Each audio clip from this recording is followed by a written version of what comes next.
जिस नदी में वो मिले गौरी गंगा में, तो उसमें पे उनका नाम गौरिया पड़ा।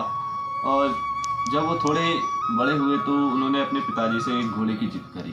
तो उनकी माता ने कहा कि इसके बदले आप एक इनको काठ का घोड़ा बना दीजिए। तो उनके लिए काठ का घोड़ा जब बनवाया, उन्होंने उस घोड़े की सवारी करी। लकड़ी का घोड़ा पानी कैसे पी सकता है? तो उन्होंने बताया कि जैसे ही एक औरत सिलबट्टे को जन्म दे सकती है, वैसे ही एक लकड़ी का घोड़ा पानी पी सकता है।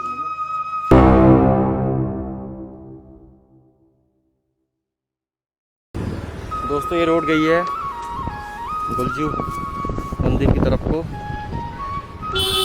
और 2-4 मिनट लगेंगे हमें जाने में।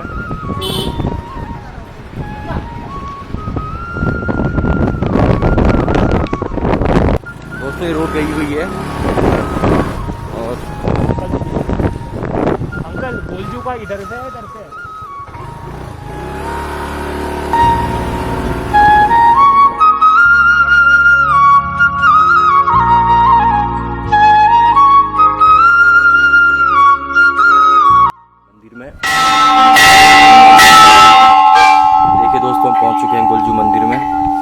और कुछ यहाँ पर लिखा हुआ है।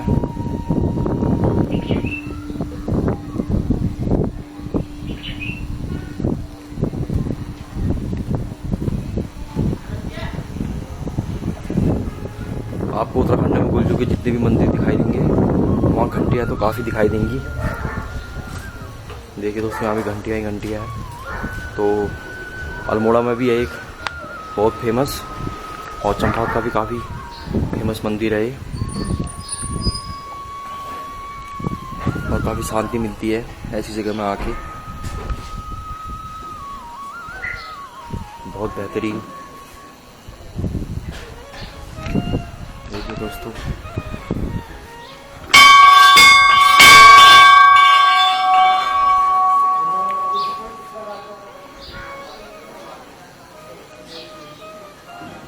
और दोस्तों जो मेन एशियन टेम्पल है वो सामने है हमारा, और जो भी साइड का आप देख रहे हैं जिसका निर्माण कार्य कुछ सालों पहले ही हुआ है।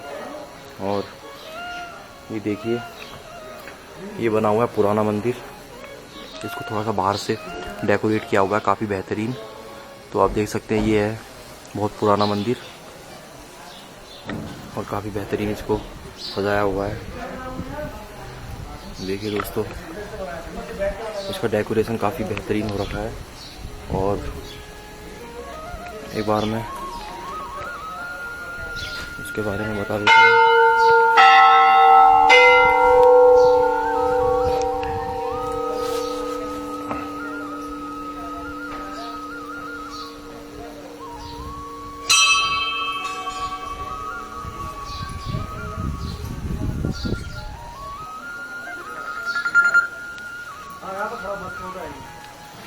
और दोस्तों मैं अंदर जाके दिखाता हूँ आपको। चलो बनाओ।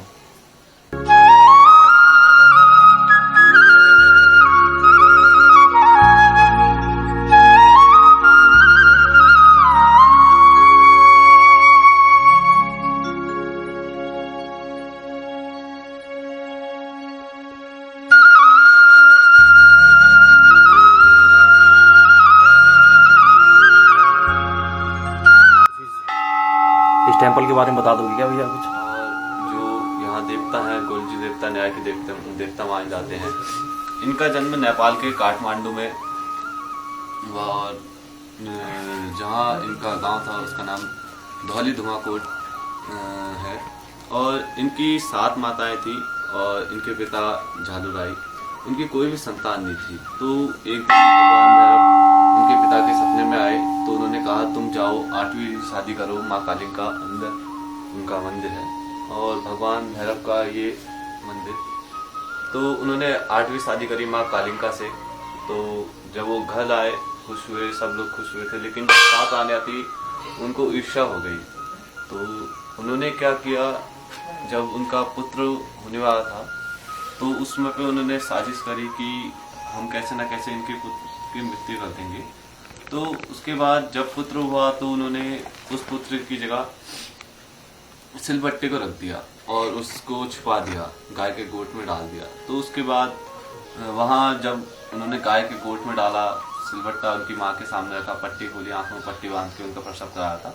तो पट्टी खोली तो उन्होंने कहा आपका ये सिलबट्टा, आपने ये सिलबट्टे को जन्म दिया है।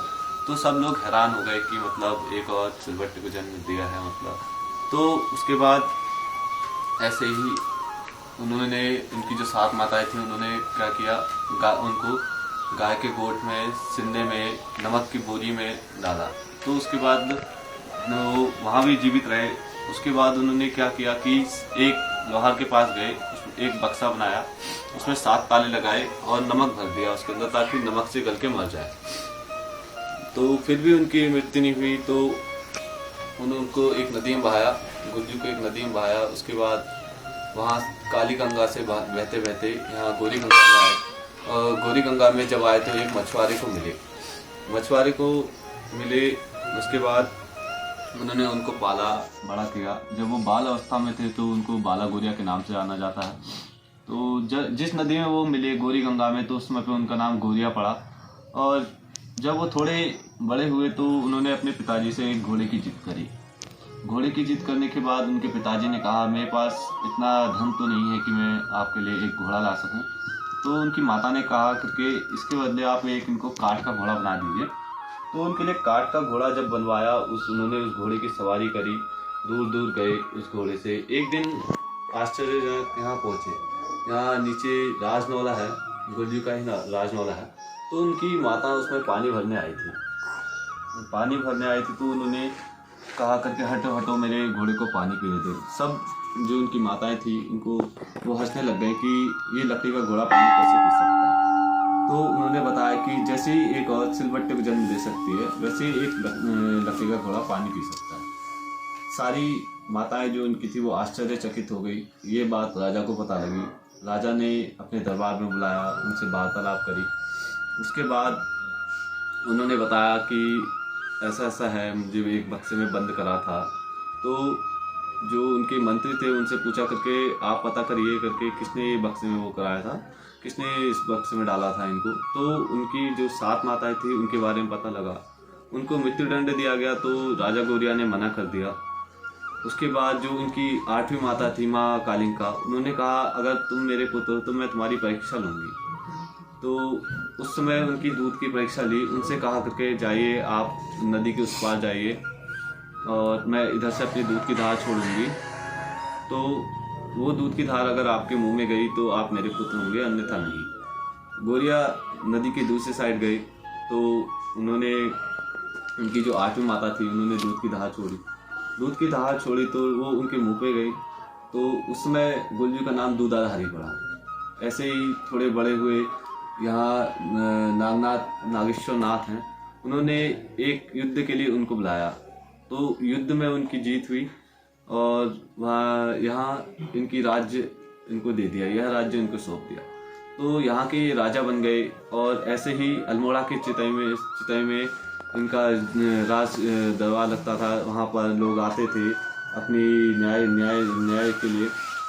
उसके बाद ऐसे ही ये धीरे धीरे एक समय में कहीं जा रहे थे तो उस समय पे उनका घोड़े की डेथ हो गई थी। तो घोड़े की डेथ हुई तो वहाँ पर घोड़ा खाल बना। और ऐसे ही इनके बहुत सारे मंदिर हैं, भवाली ग्वाला, ताड़ी खेत, और इनको झारवीर बाबा के नाम से जाना जाता है, गोलू, गोरिया और नाम है इनके। ये न्याय के लिए प्रसिद्ध हैं। यहाँ लोग आते हैं, चिट्ठियाँ लगती हैं, अर्जियाँ लगती हैं। तो गाइस देखिए, हमने आपको पूरी इतिहास बताया न्याय के देवता गुल्जू का। और चारों तरफ देखिए मंदिर ही मंदिर, घंटियाँ दिखाई देगी आपको। आप कहीं चले जाइए, जहाँ भी मंदिर होगा गुल्जू भगवान का, वहाँ आपको बहुत सारी घंटियाँ तो दिखाई देंगी ज़रूर। और लोगों को जो न्याय चाहिए होता है, जो लोग की मान्यता होती है, उसको एक चिट्ठी में लिख के लोग यहाँ देते हैं। तो काफ़ी मान्यता है यहाँ की। तो आप आए तो आपकी अगर कोई विश है तो आप एक पन्ने में लिख के और यहाँ जमा कर दीजिए। तो जो न्याय के देवता है वो आपकी मनोकामना पूरी करेंगे ज़रूर ही।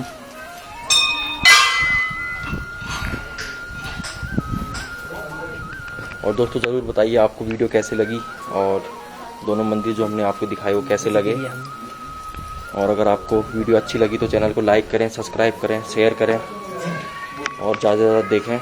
हमें भी अच्छा लगता है दोस्तों आपको ये चीज़ें दिखा के। तो आज हम आए थे यहाँ चंपावत, तो हमने सोचा क्यों ना यहाँ की जो पुराने मंदिर हैं, जो एशियन टेम्पल है जिनकी मान्यताएं काफ़ी है, तो हम उनको हाईलाइट करें।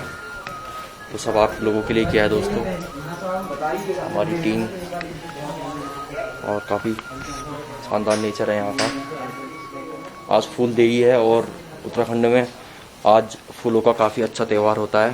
तो यहाँ जंगल में काफ़ी अच्छे फूल खिले हुए हैं।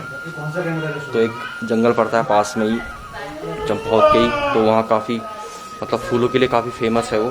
और जो हिमालयाज़ है वहाँ से काफ़ी अच्छे दिखाई देते हैं। अभी आज तो मौसम ख़राब है थोड़ा, इसलिए हिमालयाज़ तो दिखाई नहीं दे रही है, लेकिन हम आपको फूल ज़रूर दिखाएंगे अगर गए तो हम वहाँ। तो दोस्तों आपको मिलते हैं वीडियो के बाद।